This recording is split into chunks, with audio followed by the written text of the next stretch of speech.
everybody, welcome back to my channel. If you're new here, my name's Emily and I'm currently preparing to move to Walt Disney World, Florida to do my Disney College program this June.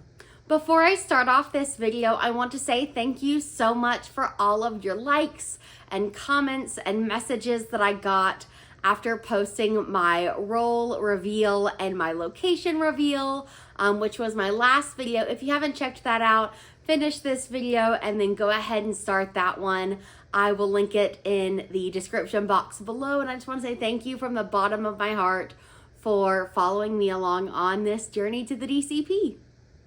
So today's video is going to be a little bit different than some of my previous videos. You guys may heard me talk about my love for reading and how I read over 100 books last year. I don't think I told you guys that part, but of my love for reading and literature and just all things books. So today's video is going to be a books I am bringing with me to the DCP to read while I am in Orlando. Without further ado, here is my list. So the first book on my list is Sea Witch by Sarah Henning.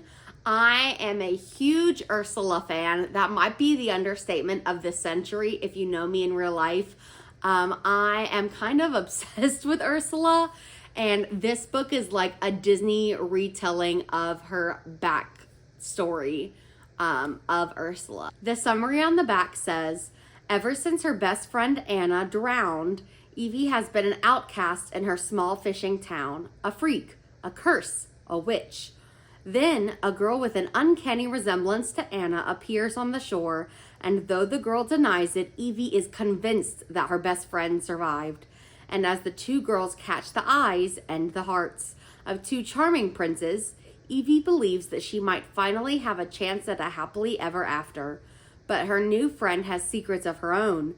She can't stay in Havnestad or on two legs unless Evie helps her. Now Evie will do anything to save her friend's humanity and her prince's heart, harnessing the power of her magic, her ocean, and her love until she discovers too late what she's bargained away. So this book came out in 2018, and as I was just flipping through the pages, it looks like this book has a sequel. So if I love this book, which I'm expecting to, I will definitely be reading the sequel next. The next book on my list is Hooked by Emily McIntyre. Like you might be able to tell, this book is a retelling of Captain Hook's story. It's called A Never After novel. So it's a part of a series with, I believe, only 2 other books currently out, or maybe just 2 other books at the time this cover was designed. But the back of the book says, he wants revenge, but he wants her more. James has always had one agenda, destroy his enemy, Peter Michaels. When Peter's 20-year-old daughter, Wendy, shows up in James's bar, he sees his way in. Seduce the girl and use her for his revenge. It's the perfect plan until things in James's organization begin to crumble. Suddenly, he has to find the traitor in his midst, and his plan for revenge gets murkier as James starts to see Wendy as more than just a pawn in his game. Wendy has been cloistered away most of her life by her cold, wealthy father, but a spontaneous night out with friends turns into an intense and addictive love affair with the dark and brooding James. As much as she knows James is dangerous, Wendy can't seem to shake her desire for him, but as their relationship grows more heated and she learns more about the world he moves in, she finds herself unsure if she's falling for the man known as James or the monster known as Hook. So that is the synopsis on the back of the book. I am so excited to get to read this. Like I said, another Disney retelling. So I will definitely let y'all know how this book turns out. So the next book on my list is How You Get the Girl by Anita Kelly. I am so excited to read this book. I know I'm a couple of months late, as this book actually just came out in February or March of this year, 2024. But I am so excited to read this. It's actually set in Tennessee, in Nashville. And if you know about me, if you might have seen from some of my other videos, I am from just south of Nashville. And I'm so excited to read this book during my DCP.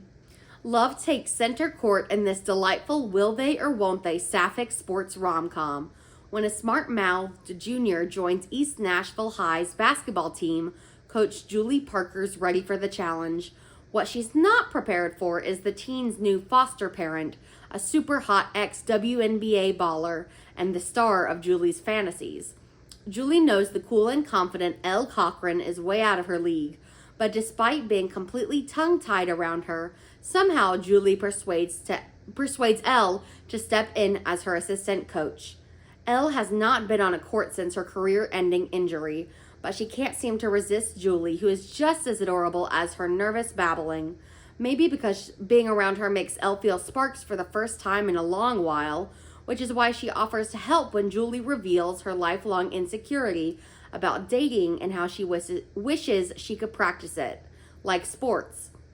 As Elle helps Julie navigate dating life, lines grow increasingly blurred, and the two must decide whether they'll stay on the sidelines or finally take their shot. So I'm just so enthralled by the back of this book and the synopsis on it. Yes, so I'm thrilled for this to be on my list of books I'm bringing with me to the DCP. The next book I'm bringing with me is The Prophets by Robert Jones Jr. Now, this is his debut novel. I actually got it from my Book of the Month subscription. Yeah, the logo's right there. And I read about this book on that website. And so I'm going to go ahead and read the synopsis to you, and I hope my historical fiction friends will also be intrigued. A singular and stunning debut novel about the forbidden union between two enslaved young men on a deep South plantation, the refuge they find in each other, and the betrayal that threatens their existence. Isaiah was Samuel's, and Samuel was Isaiah's. That was the way it was since the beginning, and the way it was to be until the end. In the barn, they tended to the animals, but also to each other, transforming the hollowed-out shed into a place of sanctuary, a source of intimacy, and a hope in a world ruled by vicious masters. But when an older man, a fellow slave, seeks to gain favor by preaching the master's gospel on the plantation, the enslaved begin to turn on their own. Isaiah and Samuel's love, which was once so simple, is seen as sinful and a clear danger to the plantation's harmony. With a lyricism reminiscent of Toni Morrison, Robert Jones Jr. fiercely summons the voices of slaver and enslaved alike, from Isaiah and Samuel to the calculating slave master to the long line of women that surrounds them, women who have carried the soul of the plantation on their shoulders. As tensions build and the weight of centuries of ancestors and future generations to come culminates in a climactic reckoning, the prophets masterfully reveals the pain and the suffering of inheritance, but is also shot through with hope, beauty, and truth, portraying the enormous heroic power of love. So I love Toni Morrison. We actually read Sula in one of my classes in college, and I loved her style of writing. So I'm so excited to get to read The Prophets by Robert Jones Jr. while I'm in Orlando. So this next book is The Kiss Countdown by Etta Easton. I actually pre-ordered this book because I found it via book social media, Bookstagram. And I actually have mine signed. It says, Emily, may every step lead you to love. And it has the author's signature right there. I'm so excited to read this because it's about an astronaut and an event planner based out of Texas. So I'm going to go ahead and read the synopsis on the back to you guys and let me know if you find it as enthralling as I do. A struggling event planner and a sinfully hot astronaut must decide if their fake relationship is worth a shot at happily ever after in this starry debut. Risk-averse event planner Emery Price is jobless, newly single, and about to lose her apartment. With no choice but to gamble on her shaky startup, the last thing she needs is to run into her smug ex and his new, less complicated girlfriend at her favorite coffee shop. Panicking, she pretends to be dating the annoyingly sexy man she met by spilling Americano all over his abs. He plays along, for a price. Half of the single men in Houston claim to be astronauts, but Vincent Rogers turns out to be the real deal.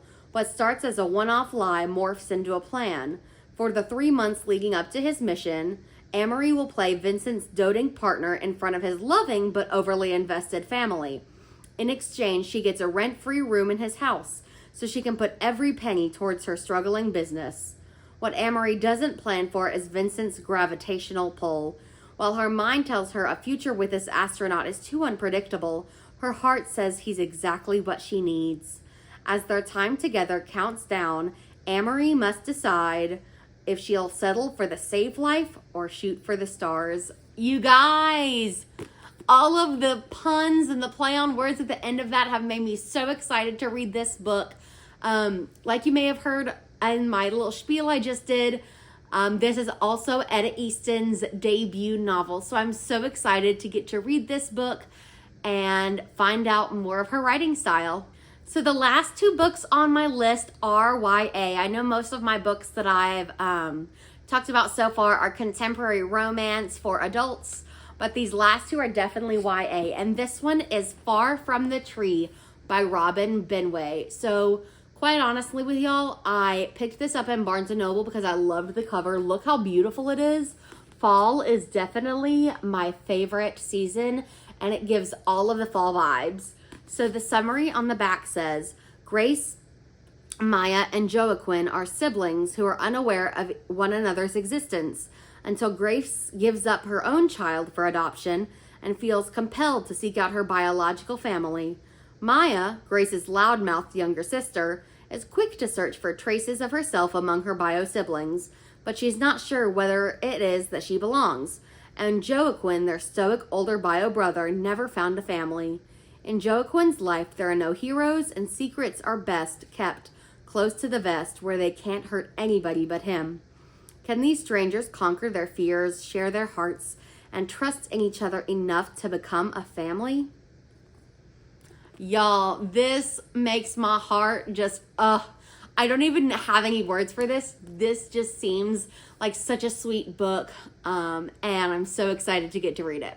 So this last one is the book I'm probably most excited for to read while I'm in Disney. This is Anatomy, a Love Story by Dana Schwartz. I love anatomy and physiology. I definitely would have been a medical professional or having a medical career in a former life or a future life. I don't know, in a different life. So yes, I'm so excited to read this. It's kind of like historical fiction with a little bit of romance in there. So the flap on the inside says, a gothic tale full of mystery and romance. Hazel Sinnett is a lady who wants to be a surgeon more than she wants to marry. Jack Currer is a resurrection man who's just trying to survive in a city where it's too easy to die. When the two of them have a chance encounter outside the Royal Edinburgh's Anatomist Society, Hazel thinks nothing of it at first. But after she gets kicked out of renowned surgeon Dr. Beecham's lectures for being the wrong gender, she realizes that her new acquaintance might be more helpful than she first thought. Because Hazel has made a deal with Dr. Beecham. If she can pass the medical examination on her own, he will allow her to continue her medical career. Without official lessons, though, Hazel will need more than just her books. She'll need corpses to study. Luckily, she's made the acquaintance of someone who digs them up for a living. But Jack has his own problems. Strange men have been seen sulking around cemeteries. His friends are disappearing off the streets, and the dreaded Roman fever, which wiped out thousands a few years ago, is back with a vengeance. Nobody important cares until Hazel. Now, Hazel and Jack must work together to uncover the secrets buried in not just in unmarked graves, but in the very heart of Edinburgh society. There is also a sequel to this book. I believe it's called Immortality, also by Dana Schwartz.